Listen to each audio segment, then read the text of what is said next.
شیخ الاسلام ڈاکٹر محمد طاہر القادری کے خطابات کا نیا سلسلہ تصوف اور تعلیمات صوفیہ۔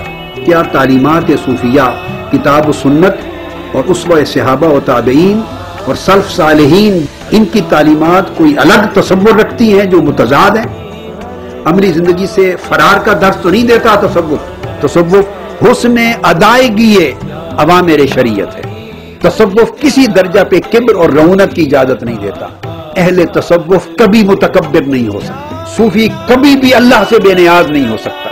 صوفی وہ ہے جو اپنے مریدوں میں غریب امیر کا امتیاز نہ کرے۔ صوفی وہ ہے جو لوگوں کے مال و دولت کا طلبگار نہ ہو۔ صوفی کی نگاہ مخلوق پر نہیں ہوتی، فقط